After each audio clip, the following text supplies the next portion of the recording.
Halo,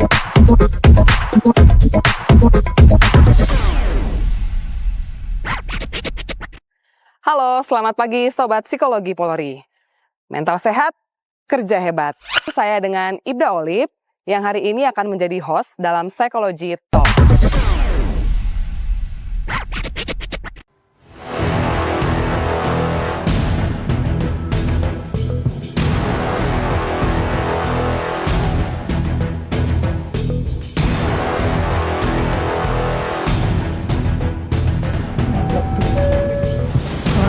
Berupaya menolong pengendara sepeda motor yang berhenti di perlintasan kereta api di Jalan Panglima Sudirman, Kelurahan Kebonsari, Probolinggo, Jawa Timur, Minggu pagi.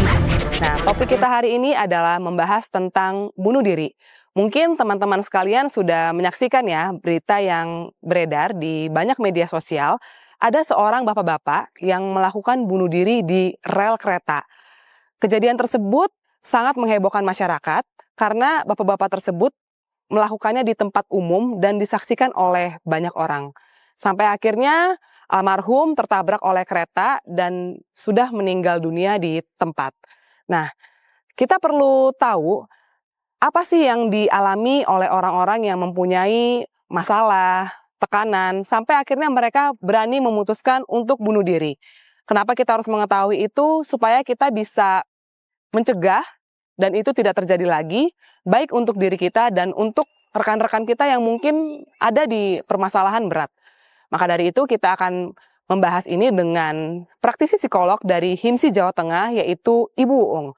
Mari kita sambut Ibu Uung. Selamat pagi, Bu. Pagi. Sehat, Bu? Alhamdulillah sehat. Ya. Hari ini kita berjumpa kembali. Lokasi syuting kita ada di Akademi Kepolisian Semarang.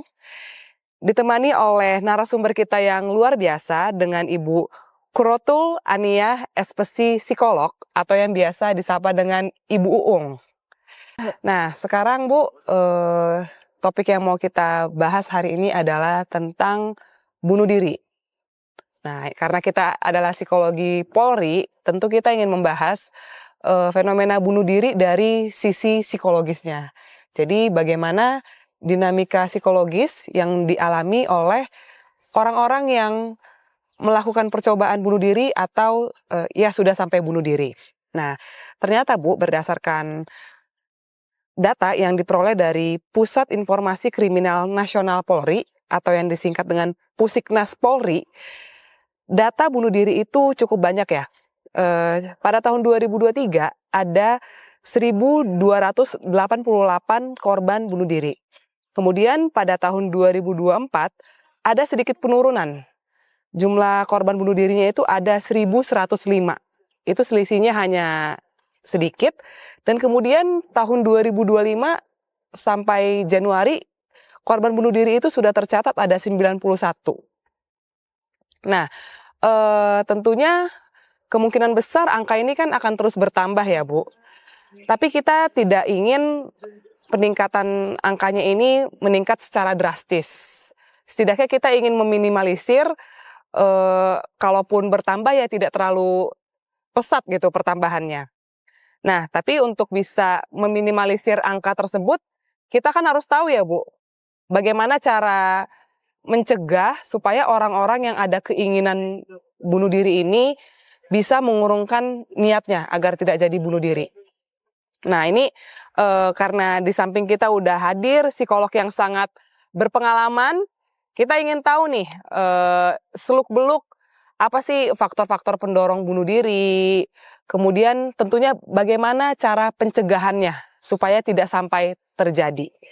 Oke Bu, kalau dari Ibu Uung sendiri, Ibu memandang fenomena bunuh diri ini seperti apa sih Bu? Iya, terima kasih Kak Olive ya. Iya Bu. Jadi memang kalau kita bicara tentang dinamika psikologis para pelaku percobaan bunuh diri ya, itu kita akan melihat bahwa memang bunuh diri itu percobaan bunuh diri ya kita bicara ya. Jadi PBD kalau kita biasa berucap itu merupakan fenomena ya yang terjadi tidak hanya di Indonesia, tapi Iya, Bu. juga terjadi di belahan dunia. Ya, di belahan dunia. Kemudian percobaan bunuh diri itu merupakan berkaitan erat ya dengan masalah aspek psikologis dan tentunya pengambilan keputusan untuk bunuh diri itu. Nah, biasanya orang kan dihadapkan pada suatu masalah. Nah, kalau seseorang itu berhadapan pada suatu masalah, mereka ada dua pilihan, Kak Olive. Jadi pilihannya adalah mereka akan menyelesaikan masalah itu dengan positif atau dengan negatif, yaitu bunuh diri. Nah, kira-kira faktor-faktor yang merupakan percobaan bunuh diri itu banyak sekali. Kalau kita bicara faktor utama, mungkin faktor utama itu adalah faktor akumulasi dari eh, faktor-faktor mungkin dari ringan dulu, kemudian dari sedang, ya, kemudian sampai ke berat. Nah, mungkin yang ringan kita bicara ringan dulu ya. Jadi misalnya di lingkungan pertemanan. Nah, di pertemanan itu di dalamnya ada suatu bullying misalnya seperti itu. Itu baru faktor ringannya. Nah, kemudian faktor keluarga misalnya di dalam suatu keluarga itu dia tidak ada kasih sayang, misalnya kurang perhatian, kurang kasih sayang ya. Itu juga akan menjadi pemicu. Kemudian karena dari lingkungan ya tidak mendukung, otomatis dia merasa kesepian. Nah, dari kesepian itu otomatis dia akan menjadi depresi, menjadi berat begitu. Nah, itulah faktor-faktor yang akumulasi ya dari ringan, sedang, kemudian berat. Makanya akan ada seseorang itu melakukan keputusan ya bahwa percobaan bunuh diri. Seperti itu. Oke. Jadi ketika orang mempunyai masalah itu tidak serta-merta dia langsung bunuh diri ya, Bu? Iya. Ketika levelnya mungkin masih berada di level ringan, sedang, dia mungkin keinginan ada tapi tidak sampai dilakukan. Betul. Nah, ini menarik, Bu. Gimana sih prosesnya, Bu? Mulai dia dari level ringan, sedang sampai ke berat. Sebetulnya apa sih yang dialami mereka sampai levelnya itu meningkat ke berat dan mereka berani memutuskan untuk bunuh diri, Bu? Mungkin bisa diceritakan prosesnya itu, Bu? Iya, otomatis ya kalau dari ringan, kemudian kalau misalnya ringan itu ada dukungan dari keluarga, dari sosial ya, lingkungan sosial, otomatis ringan itu tidak akan menjadi berat seperti itu. Nah, faktor yang utama adalah dukungan baik dukungan keluarga maupun dukungan dari lingkungan sosialnya. Itu yang menjadikan kenapa dari ringan menjadi berat seperti itu. Oke, kalau berdasarkan yang Ibu ketahui, pada umumnya itu orang-orang bunuh dirinya dengan cara apa itu, Bu? Iya. Biasanya dengan cara apa itu? Iya, sekarang itu media sosial sudah ini ya, sudah banyak sekali ya film-film ya juga itu kan ada film yang seperti itu. Nah, dari situ mereka itu bisa ada proses belajar ya. Jadi mereka melihat kemudian karena sudah tidak kuat, mungkin depresi, kemudian mereka akan melakukan hal yang sama. Oke. Seperti itu, dan itu berhubungan dengan self decision ya. Jadi mereka mengambil keputusan tanpa mereka mencari dulu sebetulnya apa sih masalahku ini. Jadi mereka mengambil keputusan sendiri ya, tanpa mereka mengatakan ke orang lain karena mereka mungkin menutup diri. Ya, sehingga mereka melihat kemudian mencoba. Seperti itu. Dari penjelasan Ibu tadi, saya simpulkan berarti kalau seorang memutuskan untuk bunuh diri itu kan disebabkan faktor internal dari dirinya dan faktor eksternal. Mungkin eksternal itu karena lingkungannya kan kurang mendukung. Nah, mungkin bisa dijelaskan, Bu, gimana dinamika antara faktor internal dan faktor eksternal itu. Mungkin di antara kedua faktor itu mana yang paling berperan besar sampai orang berani memutuskan untuk bunuh diri gitu, Bu? Ya, sebetulnya dua faktor ini sangat berpengaruh ya, sama-sama berpengaruh. Lingkungan sudah jelas ya, faktor lingkungan kalau tidak ada dukungan, mereka merasa tidak ada dukungan. Kemudian kalau dari internal sendiri, ya sebetulnya kalau seseorang punya masalah ya, kemudian orang itu mau membuka diri, ya membuka diri dan cerita misalnya ke orang lain, saya pikir mungkin sedikit ada rasa lega gitu ya, walaupun mungkin solusinya belum ada. Kalau dengan teman kan mungkin solusinya belum ada. Tetapi kalau seseorang ini kemudian mereka menutup diri. Nah, kalau sudah menutup diri, kemudian pengetahuan tentang permasalahan kurang, otomatis dia akan mengambil keputusan, ya, mengambil keputusan, kemudian ya sudahlah karena saya tidak ada dukungan, kemudian saya merasa pasrah gitu ya, pasrah dengan masalah yang dihadapi, itu otomatis menambah bahwa ya sudahlah. Aku tidak ada dukungan keluarga, ya, dengan sosial juga tidak ada. Kemudian aku juga nggak bisa cerita ke siapa-siapa. Akhirnya mereka memutuskan untuk percobaan bunuh diri itu. Jadi merasa udah nggak ada harapan lagi ya, Bu, Betul, dari tidak ada harapan masalahnya lagi. ini. Betul. Dia merasa udah segalanya buntu. Betul. Ya, dia merasa ya orang lain tuh nggak ada yang bisa nolong saya lagi, saya Betul. sendiri kayak gitu. Karena ini merupakan keputusan yang sangat berat ya. Kalau untuk mengakhiri hidup itu kan pasti dengan cara menyakiti, entah dia lompat dari gedung, minum racun, atau mungkin nyayat tangannya. Dan itu kan proses kematiannya, kalau lompat dari gedung mungkin langsung meninggal gitu ya, Bu. Iya. Tapi kayak minum racun, nyayat tangan itu kan nggak langsung meninggal ya, Bu. Iya. Prosesnya kan lama, harus merasakan kesakitan dulu. Berarti ini apa ya, Bu? Dorongannya itu sangat kuat ya, sampai dia berani untuk menghadapi kematian itu, yang mana kan prosesnya itu sangat menyakitkan ya, Bu. Yang kita tahu kan kayak tadi ya, Bu, kalau menunggu darahnya habis kan itu prosesnya akan sangat lama ya, Bu, ya. Kayak gitu. Nah, tapi mungkin nggak sih, Bu, dia sebelum memutuskan bunuh diri itu udah mantep banget, tapi ternyata setelah dicoba dia merasa menyesal, ternyata aduh kok sakit banget. Itu mungkin nggak sih, Bu? Penyesalan itu datang di akhir itu gimana, Bu? Iya, sering terjadi seperti itu, terutama percobaan bunuh diri yang tidak langsung meninggal ya.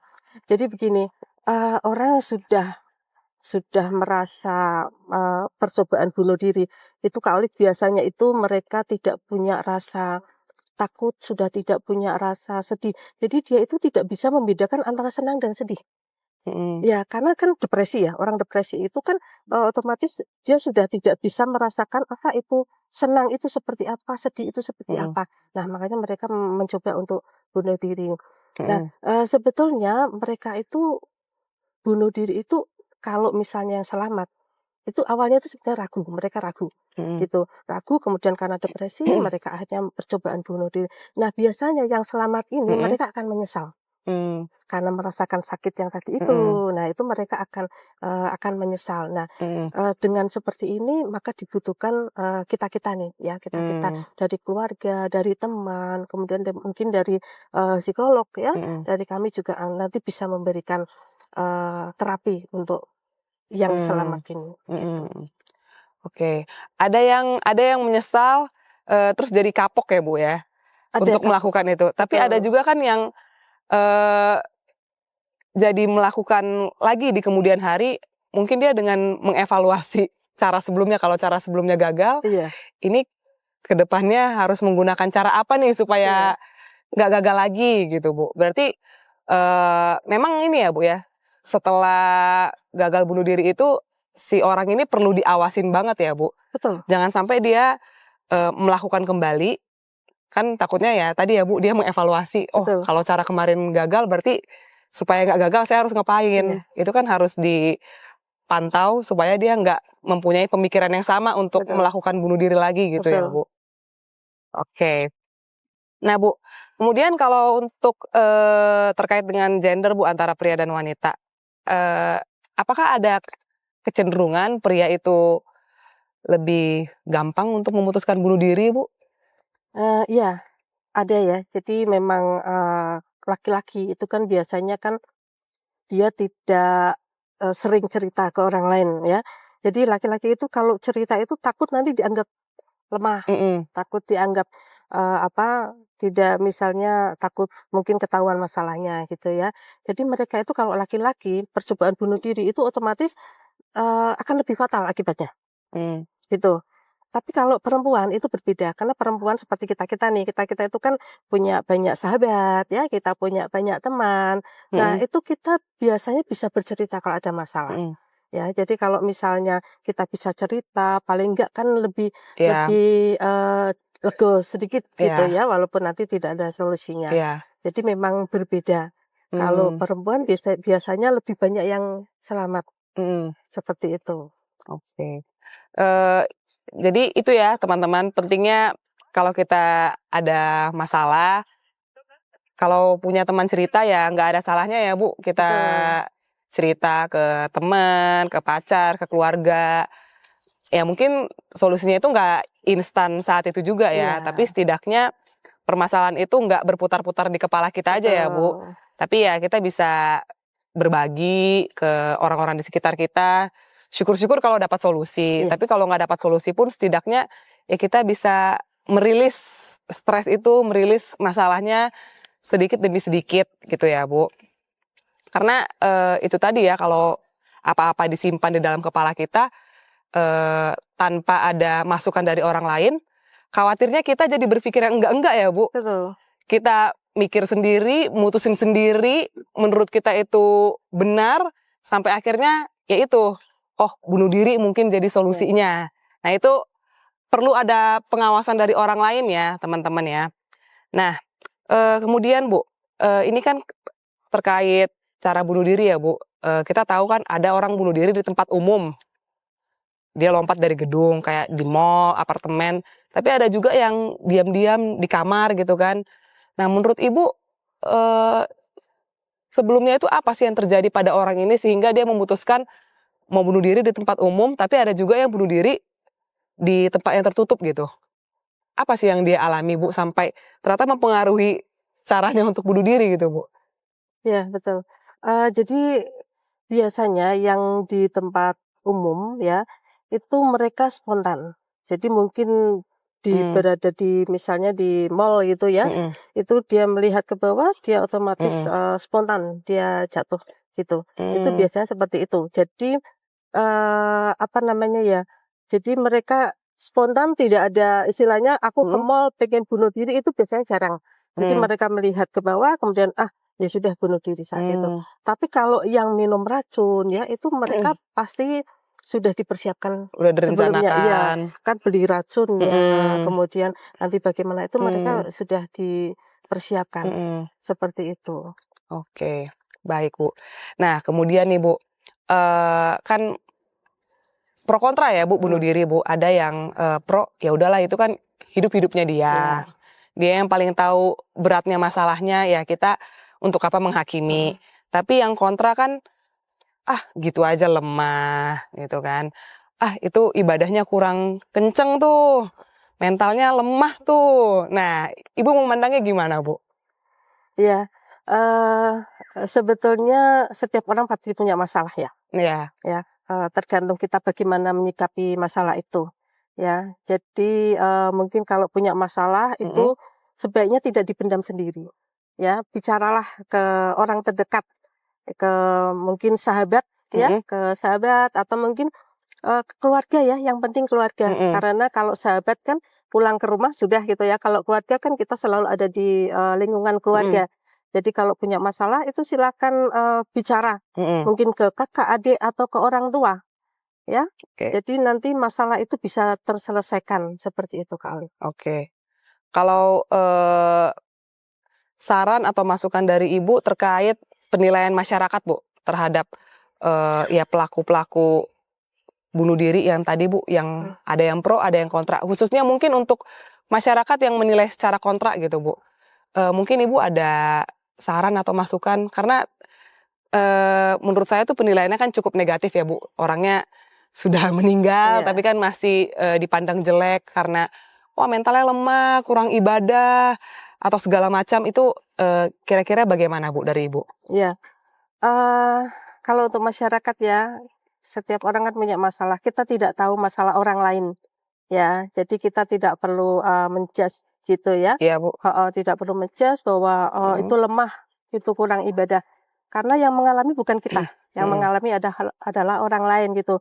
Coba kalau kita mengalami itu sendiri ya, mungkin kita mhm, juga akan, depresi seperti itu, ya. Jadi sebaiknya, kita mungkin bisa dari lingkungan kita mhm, dulu ya, lingkungan kita coba perbaiki dulu semua.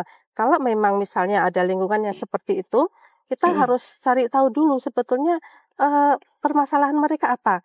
Nah, kita jangan menjudge tapi kita support ya, support. Artinya kita support ya untuk bagaimana sih caranya biar orang itu tidak depresi seperti itu. Kita doakan mungkin ya Ya. biar orang itu tidak istilahnya tidak sampai bunuh diri. Kita support atau kita mungkin bisa memberikan apa istilahnya ya, memberikan solusi gitu ya kalau kita punya solusi, atau kita bisa memberikan saran. Misalnya coba deh datang ke ahlinya gitu. Kita ada psikolog dan psikiater yang selalu siap ya untuk membantu segala permasalahan ya seperti itu. Jadi memang kesehatan mental itu sangat-sangat perlu diperhatikan seperti itu. Oke. Nah, itu sedikit saran dari Ibu ya, yang penting lah untuk kita ketahui supaya kita lebih berempati. Kalau kita tidak bisa menolong permasalahan orang tersebut secara langsung, ya setidaknya kita menghargailah setiap keputusan yang dia ambil. Nah, kemudian Bu, tadi kan tips dari Ibu untuk mencegah terjadinya bunuh diri, salah satunya bisa dengan bercerita ke orang lain kalau kita ada masalah. Tapi kadang itu kan Bu, kayak misalnya cowok nih Bu, agak ragu untuk bercerita ke orang lain karena takut dianggap cengeng, dianggap lemah. Jadi dia itu memilih untuk memendam. Tapi kan takutnya kalau dipendam itu tadi. Nah, mungkin apa Bu yang harus dilakukan?